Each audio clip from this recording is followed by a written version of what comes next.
Okay, so this week it emerged from beta finally. The PlayStation Portal is now capable of streaming games from the cloud. You can actually stream PlayStation 5 games directly from the cloud. You don't need to stream from the PlayStation 5 base console anymore. I saw a number of sort of headlines out there saying, hey, now you can play PlayStation games without actually owning a PS5. So I thought I'd put that to the test, and I did actually update the firmware on my PlayStation Portal, but you still need to pair it to a PlayStation 5 before you could actually access all of the functionality. So the concept of being able to play PlayStation 5 games without a PlayStation 5, yes, but no. I just want to talk quickly about my experiences with cloud gaming on there. I've used it before. This feature has been in beta for quite some time. It is now fully official, though, with a new firmware update for the Portal. And it's all right for certain games. I'd say the image quality is okay. It's not as good as using the cloud version on an actual PlayStation 5, where it seems you get 4K streaming, but this doesn't have a 4K screen. However, image quality, I'd say it's okay. I wouldn't say it's fantastic. But we got to talk about the latency. Tom actually did a PlayStation 5 streaming versus xCloud streaming video back in the day and highlighted that latency was higher on the PlayStation cloud solution compared to Microsoft. I went straight for a 60 FPS game where I expect to have good input response, and that was Doom: The Dark Ages. Oh. And I can't use this. I'm sorry. Previously, I used A Plague Tale Requiem, which is a game that, is not really sensitive to input lag. There's a lot of sort of animation lag built into it already. But for a game like Doom, it really wasn't great. And it's to the point where when you sort of use the right stick to change view and, you sort of look at, you can physically see the latency between pulling the stick and then actually seeing the game respond. And it just wasn't great. Well, Rich, what if you underestimate them and this is all just a marketing campaign to get people nostalgic for Killzone 2? What with they forgot it exists level anyway. Input lag. Yes, Rich. With all that input lag, it's like 200 plus milliseconds or whatever it was. Yeah, that wasn't great, was it? Man. I think at some point there's going to have to be like a sort of post-mortem of the whole Xbox 360, PlayStation 3 era and how a lot of things went right, but a lot of things went drastically wrong in that era. Painfully wrong. Yeah. Yes, that the input lag isn't great, I've got to say. It will vary on a game-by-game basis, and I'm sure there's going to be a lot of people out there playing it saying it's indistinguishable from the home experience because the perception of input lag is very much a personal thing, but I can't get on with it, just as I couldn't really get on with the Portal as a streamer via remote play. Which brings us on to this question from Jonathan Hamilton. I plan to not renew my Game Pass subscription in December, and the PlayStation Portal has just received the PS Plus streaming update. Spending that money on a higher PS Plus tier seems like a slam dunk. What could possibly go wrong? If you're switching for the cloud streaming, then as I said, I don't think the experience is really that particularly great on a certain type of game that requires fast response. So what could possibly go wrong is that you probably wouldn't enjoy those games if you're like me. I think is the bottom line. What do you think about this, John? I mean, I think the bottom line is the concept of being able to stream games across the cloud onto what is essentially a video decode device with a controller was something that people were asking for when the Portal launched. And the fact we got it now is kind of good, but it doesn't really change the game. No, actually, while you were speaking, I'm looking at a video footage here from somebody called Pure PSX, where they're playing a bunch of random games in the Portal using streaming. And even just from the video, you can tell when he plays like a vertical shooter at one point, like every time he moves the stick, he's like moves the stick, recenters it, and then the thing moves. Yeah. Like the delay is so obvious, even in just regular filmed footage, not even with slow motion.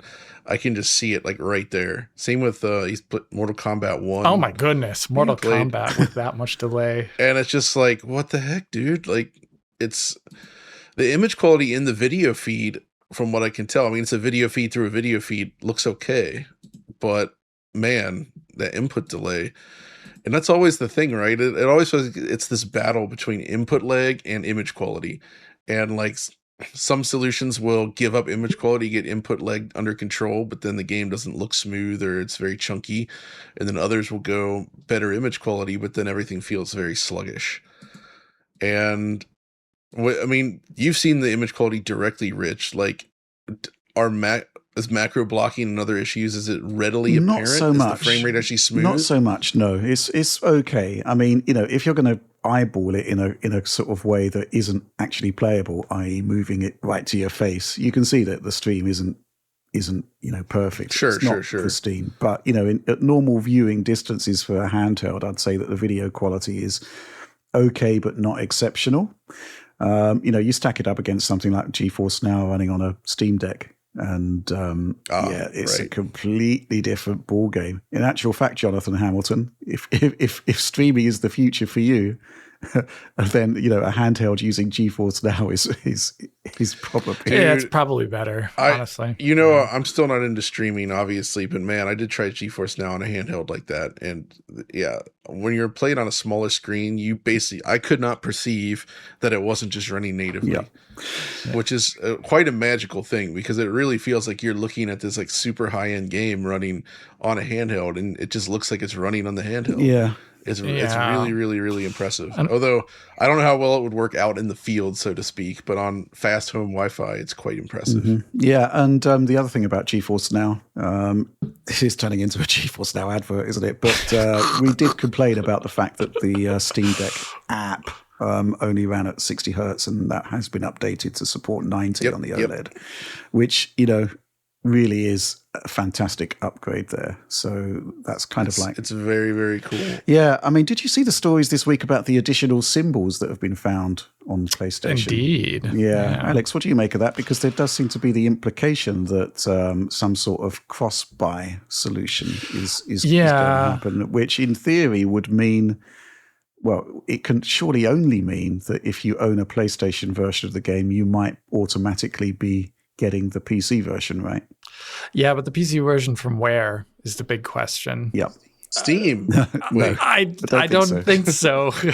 That'd be nice, because they did try and push that PlayStation overlay integration for so long, and then they kind of really backpedaled hard on it. But Alex, since we're talking about the PlayStation Portal, remember when Portal 2 came to the PlayStation 3? You got that free and there was PS3. There was a Steam interface running on your PS3. Yeah.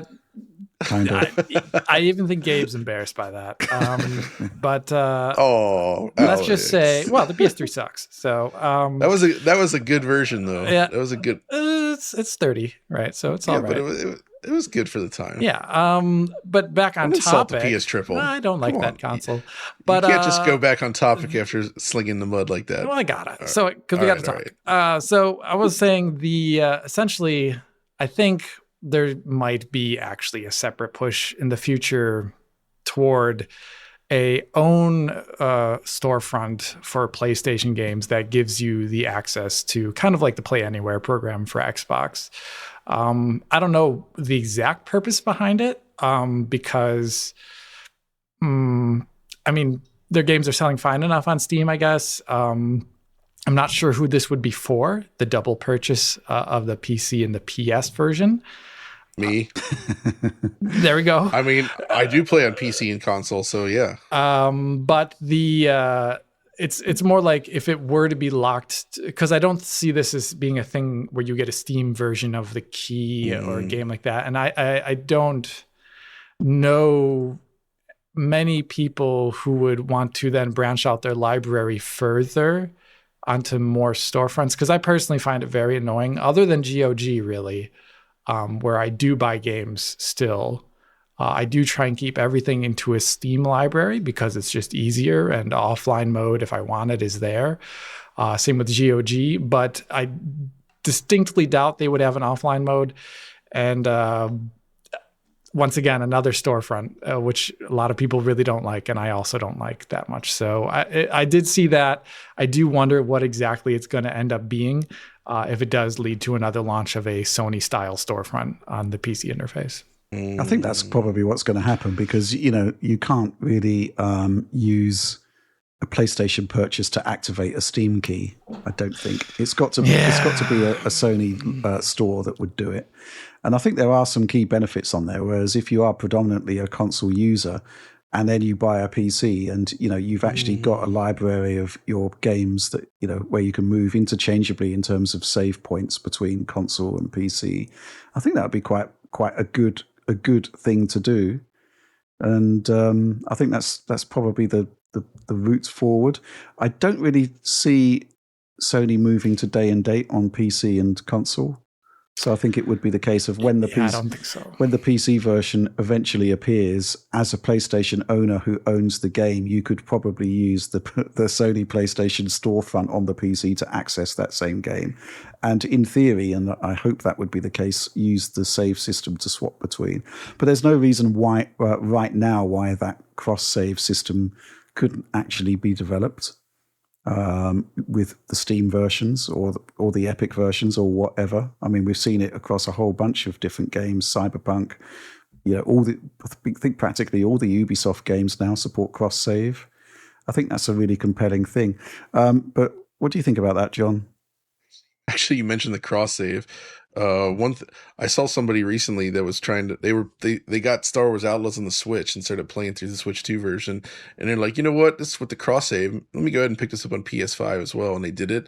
And then when they tried to connect the save, it's like, oh, you can't do that unless you also buy all this DLC. And it's just like, it's like, oh wait, really? The Switch version gets all the DLC, right? The Switch version just has the DLC included. So if you try to go back, you can't link your save. And I get why, but it's like, funny. Oh no, that's real. I actually really have the same issue because Cyberpunk, if your game is saved from within the Phantom Liberty, even if you're in the standard area of the game, you can't use that save on a standard version of Cyberpunk. So yeah, and I understand it to a degree, but still, it's a little bit annoying. Mm-hmm. But yes. No, I mean, for me personally, I also don't like a lot of launchers. I try to stick with just Steam, and I get annoyed every time another launcher has to pop up. The only way they can make this, I would say, tolerable is if whatever thing they do is very lightweight. It needs to be super snappy, quick, lightweight, and like minimal, which I'm not sure I have confidence they'll pull off. But like, if it was just a thing that pops up, it shows your PlayStation information, like your account and the games you have on there, and then you can play these ones on your PC. That's not that bad. Yeah, but like there is a PlayStation app. Which I actually downloaded for the PC this morning because I did, again, going back to the cloud streaming, I was saying, hey, maybe you don't need a portal. Maybe you can stream these games on the app. And it turns out you can stream, but it's only the PS4 and PS3 ones. But yeah, I guess building on the PlayStation app in that way might be the way forward. Just, keep it relatively inoffensive if possible. But I like this idea of just like, okay, you bought this game on the PlayStation 5 and now it came to the PC 6 months later and you just have the PC version. Yeah. That's really cool, actually.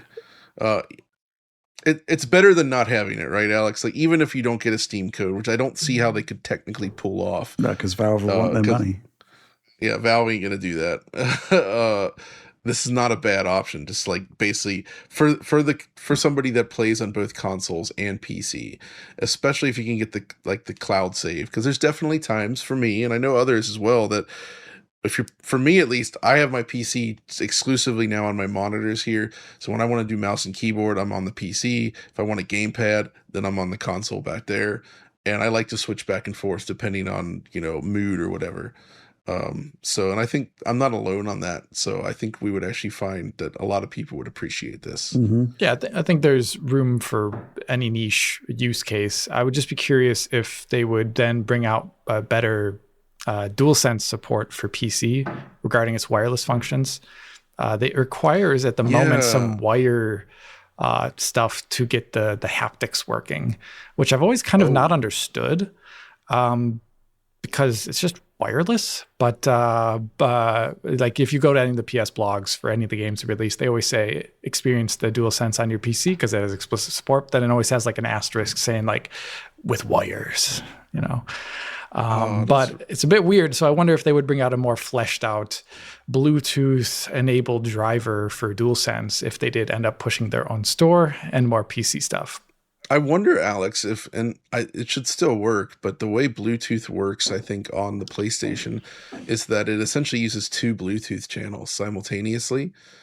So, like, the PS5 could technically support, like, 8 controllers, but it actually only supports 4 because each controller uses, like, essentially 2 slots, if you will. And I'm wondering, and it uses it for, I think, haptics. And haptics is audio base, and that's why the speaker also doesn't work in the 3.5 millimeter audio jack. Like, those are all from the second Bluetooth channel. So if you're connecting to the PC over Bluetooth, it might only be doing like a single channel instead of the dual setup that's on the console, which is, and it would also need to become like an audio device. And it seems feasible, but there's definitely complexities there, right? Yeah, I mean, I think with the hacking community shown that's possible. They've done it before. They actually have it working. There's people who've gotten into it and gotten to activate it through Bluetooth. Nice. It took a while after launch because there's no like open interface there, but I think it's possible. I think it's just a matter of like energy and inertia at Sony to make it doable. But I do know one thing that PCs do have is that the Bluetooth interface is kind of lazily implemented on PC, not the Windows. But if you have a motherboard that says it can do Bluetooth, well, it maybe doesn't do all of Bluetooth, like wake function and stuff like that, and how it deals with. There's a lot of stuff that are really Bluetooth annoying on the PC, man. So like if you buy a cheap motherboard, it may not actually support the things that Sony might want if it's not part of the spec, which their console would because they built it to be that way. So that would be another thing to work out. But I think that would be, if they did produce their own store, it'd be great if they offered more DualSense functionality. See, I don't even know if it's necessary anymore, but I still use the little USB dongle with an Xbox Series controller as my PC gamepad solution. It's just direct. It works like you just unplug the dongle and you go. It's so simple, and it never fails me. I think that's the smart thing to do, because if you do it with normal Bluetooth, there's also when you power on and power down your PC, it does like sometimes you have to go in game and then you have to hit the button and let it seek again if you don't. So yeah, exactly. So that's still my preferred solution.